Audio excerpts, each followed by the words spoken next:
Hi hello ನಮಸ್ತೆ ಸ್ನೇಹಿತರೆ. ನೀವು ನೋಡ್ತಾ ಇದ್ದೀರಾ ಕರಿಯರ್ ಬೂಸ್ಟರ್ ಕನ್ನಡ ಯೂಟ್ಯೂಬ್ ಚಾನಲನ್ನು.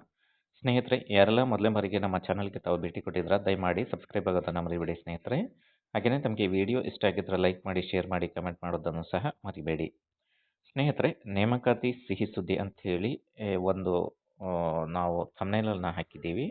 ಯಾವುದಕ್ಕೆ ಸಂಬಂಧಪಟ್ಟ ಒಂದು ವಿಷಯ ಅಂತ ಹೇಳಿದರೆ, ಇತ್ತೀಚೆಗೆ ನಡೀತಕ್ಕಂತಹ ನೇಮಕಾತಿ ಸಂಬಂಧಪಟ್ಟಂತೆ ಈಗಾಗಲೇ ಏನು ಒಳ ಮೀಸಲಾತಿಗೆ ಸಂಬಂಧಪಟ್ಟಂತೆ 56% ಮೀಸಲಾತಿ ಇದೆ. ಆ ಒಂದು ಮೀಸಲಾತಿಗೆ ಸಂಬಂಧಪಟ್ಟಂತೆ ಮಾನ್ಯ ನ್ಯಾಯಾಲಯದಲ್ಲಿ ಪ್ರಕರಣ ದಾಖಲಾಗಿರುತ್ತೆ ಸ್ನೇಹಿತರೆ.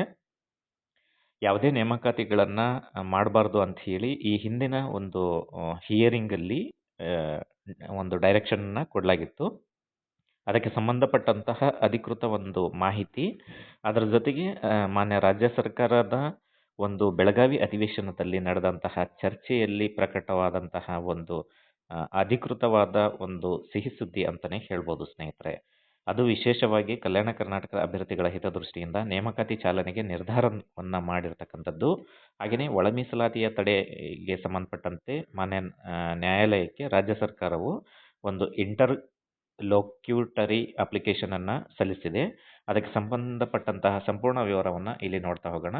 ದಯಮಾಡಿ ತಾವು ಕೊನೆ ತನಕ ಮಿಸ್ ಮಾಡದೆ, ಸ್ಕಿಪ್ ಮಾಡದೆ ವಿಡಿಯೋನ ನೋಡಿದ್ದೇ ಆದರೆ ಖಂಡಿತವಾಗ್ಲೂ ತಮಗೆ ಈ ಒಂದು ವಿವರ ಗೊತ್ತಾಗುತ್ತೆ ಸ್ನೇಹಿತರೆ. ಬನ್ನಿ ತಡ ಮಾಡದೆ ವಿಡಿಯೋನ ಸ್ಟಾರ್ಟ್ ಮಾಡೋಣ. ಸ್ನೇಹಿತರೆ, ತಾವಿಲ್ಲಿ ನೋಡ್ತಾ ಇದ್ದೀರಾ, ಈಗೇನು ಬೆಳಗಾವಿಯಲ್ಲಿ ನಡೀತಕ್ಕಂತಹ ಚಳಿಗಾಲದ ಅಧಿವೇಶನದಲ್ಲಿ ಸಂಬಂಧಪಟ್ಟಂತೆ ಒಬ್ಬ ಸಚಿವರು ಇಲ್ಲಿ ಪ್ರಶ್ನೆಯನ್ನು ಕೇಳಿರ್ತಾರೆ, ಶಾಸಕರು. ತಾವಿಲ್ಲಿ ನೋಡ್ತಾ ಇದ್ದೀರಾ ಸ್ನೇಹಿತರೆ, ಪ್ರಶ್ನೆ ಏನು ಅಂತ ಹೇಳಿದರೆ, ನವೆಂಬರ್ 27, 2025 ಮಾನ್ಯ ಉಚ್ಚ ನ್ಯಾಯಾಲಯ ನೀಡಿದ ಆದೇಶದಂತೆ 56% ಮೀಸಲಾತಿ ಪ್ರಕರಣವು ಇತ್ಯರ್ಥವಾಗುವವರೆಗೂ ಯಾವುದೇ ಹೊಸ ನೇಮಕಾತಿ ಅಧಿಸೂಚನೆಗಳನ್ನು ಹೊರಡಿಸುವಂತಿಲ್ಲ ಎಂದು ತಿಳಿಸಿರುವುದರಿಂದ ಅಂತಿಮ ತೀರ್ಪು ಬರುವವರೆಗೂ ಸರ್ಕಾರ ಹುದ್ದೆಗಳನ್ನು ಪಡೆಯಬೇಕೆಂದು ಸ್ಪರ್ಧಾತ್ಮಕ ಪರೀಕ್ಷೆಗಾಗಿ ಓದುತ್ತಿರತಕ್ಕಂತಹ ರಾಜ್ಯದ ಲಕ್ಷಾಂತರ ನಿರುದ್ಯೋಗಿ, ಗ್ರಾಮೀಣ ಹಾಗೂ ಬಡ ಅಭ್ಯರ್ಥಿಗಳ ಹಿತದೃಷ್ಟಿಯಿಂದ ನೇಮಕಾತಿ ಪ್ರಾರಂಭಿಸಲು ಸದ್ಯಕ್ಕೆ ಯಾವ ರೀತಿಯ ಪರಿಹಾರ ಕ್ರಮವನ್ನು ಕೈಗೊಳ್ಳಲಾಗಿರುತ್ತೆ ಸರ್ಕಾರದ ಹಂತದಲ್ಲಿ ಅಂತ ಹೇಳಿ ಇಲ್ಲಿ ಪ್ರಶ್ನೆಯನ್ನು ಕೇಳಲಾಗಿರುತ್ತೆ. ಇದಕ್ಕೆ ಸಂಬಂಧಪಟ್ಟಂತೆ ಅಧಿಕೃತವಾಗಿ ಮಾನ್ಯ ರಾಜ್ಯ ಸರ್ಕಾರವು ಒಂದು ಉತ್ತರವನ್ನು ಕೊಟ್ಟಿರುತ್ತೆ. ಅದು ಏನು ಅಂತ ಹೇಳಿದ್ರೆ, ಮೀಸಲಾತಿ ಪ್ರಮಾಣವನ್ನು ಹೆಚ್ಚಿಸಿರುವ ಕಾರಣ ಮಾನ್ಯ ಕರ್ನಾಟಕ ಉಚ್ಚ ನ್ಯಾಯಾಲಯ ಬೆಂಗಳೂರು ಇಲ್ಲಿ ದಾಖಲಾಗಿರತಕ್ಕಂತಹ ರಿಟ್ ಅರ್ಜಿ ಸಂಖ್ಯೆ 2004/2025 ಅಲ್ಲಿ ದಿನಾಂಕ 27/11/2025 ಈ ಕೆಳಕಂಡಂತೆ ಆದೇಶವನ್ನು ಮಾಡಿ ಮುಂದಿನ ವಿಚಾರಣೆಯನ್ನು ದಿನಾಂಕ 22/1/2026 ನಿಗದಿಪಡಿಸಲಾಗಿರುತ್ತೆ. ಅಂದರೆ ಈ ಒಳ ಮೀಸಲಾತಿಗೆ ಸಂಬಂಧಪಟ್ಟಂತೆ ಏನು ಮಾನ್ಯ ನ್ಯಾಯಾಲಯದಲ್ಲಿ ಪ್ರಕರಣ ದಾಖಲಾಗಿರುತ್ತೆ ಸ್ನೇಹಿತರೆ, ಅದಕ್ಕೆ ಸಂಬಂಧಪಟ್ಟಂತೆ ಒಂದು ನೇಮಕಾತಿಗೆ ಸಂಬಂಧಪಟ್ಟಂತೆ ಮುಂದಿನ ವಿಚಾರಣೆವರೆಗೂ ಒಂದು ಆದೇಶವನ್ನು ಮಾಡಿ ಇಲ್ಲಿ ತಡೆಯನ್ನು ನಿಗದಿಪಡಿಸಲಾಗಿರುತ್ತೆ. ಅದಕ್ಕೆ ಸಂಬಂಧಪಟ್ಟಂತಹ ಒಂದು ವಿವರ ಇಲ್ಲಿರುತ್ತೆ.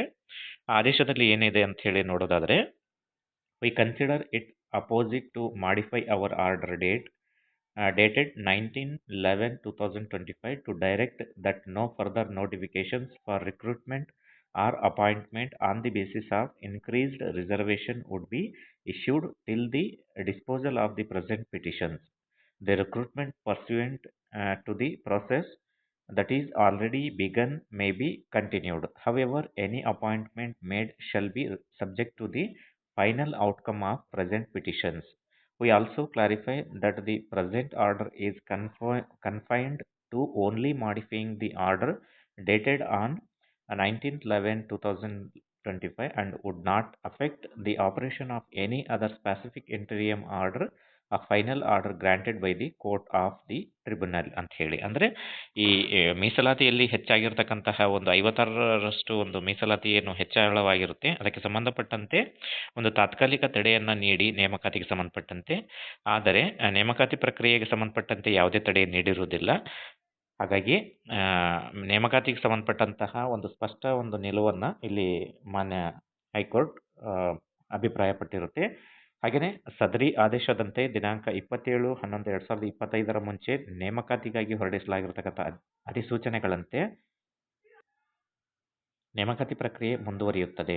ನೇಮಕಾತಿ ಆದೇಶ ನೀಡುವ ಸಮಯದಲ್ಲಿ ನ್ಯಾಯಾಲಯದ ಆದೇಶದಂತೆ ನೇಮಕಾತಿ ಆದೇಶದಲ್ಲಿ ಅಂತಿಮ ತೀರ್ಪಿಗೆ ಒಳಪಟ್ಟು ಇಲ್ಲಿ ಒಂದು ನೇಮಕಾತಿಗಳು ನಡೆಯುತ್ತವೆ ಎಂಬ ಷರತ್ತು ವಿಧಿಸಿ ನೇಮಕಾತಿ ಆದೇಶ ನೀಡಲಾಗುವುದು ಅಂತಕ್ಕಂತಹ ಒಂದು ಸ್ಪಷ್ಟ ನಿಲುವನ್ನು ಮಾನ್ಯ ರಾಜ್ಯ ಸರ್ಕಾರ ಇಲ್ಲಿ ಕೈಗೊಂಡಿರುತ್ತೆ ಸ್ನೇಹಿತರೆ. ಹಾಗಾಗಿ ಈ ಒಂದು ನ್ಯಾಯಾಲಯದಲ್ಲಿ ಏನು ಪ್ರಕರಣ ದಾಖಲಾಗಿರುತ್ತೆ ಅದಕ್ಕೆ ಸಂಬಂಧಪಟ್ಟಂತೆ ಇನ್ನೊಂದು ಒಂದು ಅಧಿಕೃತವಾದ ತುಂಬ ಗುಡ್ ನ್ಯೂಸ್ ಅಂತಾನೆ ಹೇಳ್ಬೋದು. ಯಾರೆಲ್ಲ ಸರ್ಕಾರಿ ನೌಕರಿಗೋಸ್ಕರ ತಾವೆಲ್ಲರೂ ಕೂಡ ತಯಾರಾಗಿರ್ತೀರಿ, ಇಲ್ಲಿ ಒಂದು ಪ್ರಮುಖ ಅಂಶವನ್ನು ಉಲ್ಲೇಖಿಸಲಾಗಿದೆ. ತಾವು ದಯಮಾಡಿ ನೋಡಲೇಬೇಕಾಗಿರುತ್ತೆ ಇದು ಏನಂತ ಹೇಳಿ.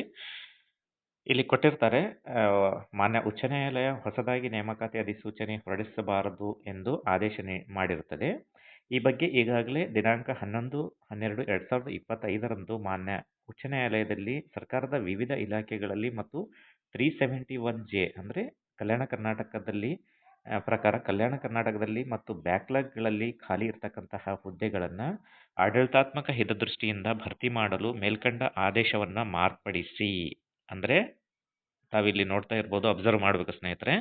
ಈಗ 11/12/2025 ಏನು ಆದೇಶ ಆಗಿರುತ್ತೆ ಮಾನ್ಯ ಹೈಕೋರ್ಟಲ್ಲಿ, ಆ ಆದೇಶಕ್ಕೆ ಸಂಬಂಧಪಟ್ಟಂತೆ ನೇಮಕಾತಿ ಅಂದರೆ ಸರ್ಕಾರದಲ್ಲಿ ಇರ್ತಕ್ಕಂಥ ವಿವಿಧ ಇಲಾಖೆಗಳಲ್ಲಿ ಇರ್ತಕ್ಕಂತಹ ಖಾಲಿ ಹುದ್ದೆಗಳಿಗೆ ಸಂಬಂಧಪಟ್ಟಂತೆ ಮತ್ತು ವಿಶೇಷವಾಗಿ 371J ಅಂದರೆ ಕಲ್ಯಾಣ ಕರ್ನಾಟಕದಲ್ಲಿ ಖಾಲಿ ಇರ್ತಕ್ಕಂತಹ ಹುದ್ದೆಗಳು ಸೇರಿದಂತೆ ಮತ್ತು ಬ್ಯಾಕ್ಲಾಗ್ ಹುದ್ದೆಗಳಿಗೆ ಆಡಳಿತಾತ್ಮಕ ಹಿತದೃಷ್ಟಿಯಿಂದ ಭರ್ತಿ ಮಾಡಲು ಮೇಲ್ಕಂಡ ಆದೇಶವನ್ನು ಮಾರ್ಪಡಿಸಿ ಹೊಸದಾಗಿ ನೇಮಕಾತಿಗಾಗಿ ಅಧಿಸೂಚನೆಗಳನ್ನು ಹೊರಡಿಸಲು ಅನುಮತಿಯನ್ನು ಕೋರಿ ಮಾನ್ಯ ರಾಜ್ಯ ಸರ್ಕಾರವು ಮಾನ್ಯ ನ್ಯಾಯಾಲಯದಲ್ಲಿ ಒಂದು ಇಂಟರ್ ಲಾಕ್ಯುಟರಿ ಅಪ್ಲಿಕೇಶನ್ ಅನ್ನು ಸಲ್ಲಿಸಲಾಗಿದೆ. ಹಾಗಾಗಿ ಎಲ್ಲ ಅಭ್ಯರ್ಥಿಗಳ ಹಿತದೃಷ್ಟಿಯಿಂದ ಸದರಿ ಅರ್ಜಿಯನ್ನು ಸಲ್ಲಿಸಲಾಗಿದೆ ಅಂತಕ್ಕಂತಹ ಒಂದು ಸ್ಪಷ್ಟ ನಿರ್ಧಾರವನ್ನು ಮಾನ್ಯ ರಾಜ್ಯ ಸರ್ಕಾರವು ಈ ಒಂದು ಅಧಿವೇಶನದಲ್ಲಿ ತಿಳಿಸಿರುತ್ತೆ ಅಧಿಕೃತವಾಗಿ. ಹಾಗೆಯೇ ಮೀಸಲಾತಿ ಹಾಗೂ ನೇಮಕಾತಿ ವಿಳಂಬದಿಂದಾಗಿ ವಯೋಮಿತಿ ಮೀರುವ ಅಭ್ಯರ್ಥಿಗಳ ಬಗ್ಗೆ ಸರ್ಕಾರ ಯೋಚಿಸಿದೆಯೇ ಹಾಗೂ ಯೋಚಿಸಿದ್ದಲ್ಲಿ ಯಾವ ಕ್ರಮ ಕೈಗೊಳ್ಳಲಾಗಿರುತ್ತೆ ಅಂತಕ್ಕಂತಹ ಒಂದು ಪ್ರಶ್ನೆಯನ್ನು ಕೇಳಿದರೆ, ಅದಕ್ಕೆ ಸಂಬಂಧಪಟ್ಟಂತೆ ಉತ್ತರದಲ್ಲಿ ರಾಜ್ಯ ಸಿವಿಲ್ ಸೇವಾ ಹುದ್ದೆಗಳಿಗೆ ಮಾಡತಕ್ಕಂತಹ ನೇರ ನೇಮಕಾತಿಗಳಿಗೆ ಅಭ್ಯರ್ಥಿಗಳಿಗೆ ನಿಗದಿಪಡಿಸಿರ್ತಕ್ಕಂತಹ ಗರಿಷ್ಠ ವಯೋಮಿತಿಯನ್ನು ಒಂದು ಬಾರಿಗೆ 3 ವರ್ಷದವರೆಗೆ ಸಡಿಲಿಸಿ ಸರ್ಕಾರ ಈ ಹಿಂದೆ 29/9/2025 ಆದೇಶವನ್ನು ಹೊರಡಿಸಲಾಗಿದೆ ಅಂತಕ್ಕಂತಹ ಒಂದು ಮಾತನ್ನು ಮಾನ್ಯ ಸಮಾಜ ಕಲ್ಯಾಣ ಸಚಿವರು ಇಲ್ಲಿ ಈ ಪ್ರಶ್ನೆಗೆ ಉತ್ತರವನ್ನು ನೀಡಿರ್ತಾರೆ ಸ್ನೇಹಿತರೆ.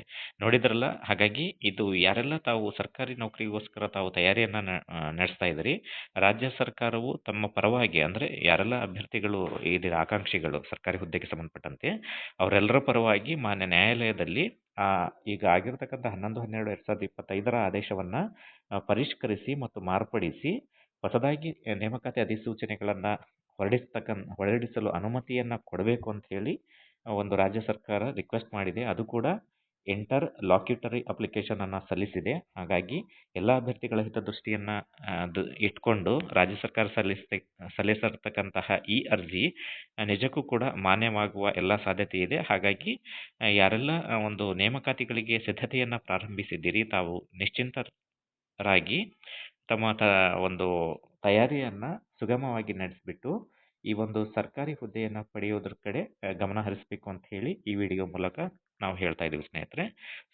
ತಮಗೆ ಈ ವಿಡಿಯೋ ಇಷ್ಟ ಆಗಿದ್ದರೆ ಲೈಕ್ ಮಾಡಿ, ಶೇರ್ ಮಾಡಿ, ಕಮೆಂಟ್ ಮಾಡಿ, ಹಾಗೆ ಸಬ್ಸ್ಕ್ರೈಬ್ ಆಗೋದನ್ನು ಮರಿಬೇಡಿ ಸ್ನೇಹಿತರೆ. ಧನ್ಯವಾದ.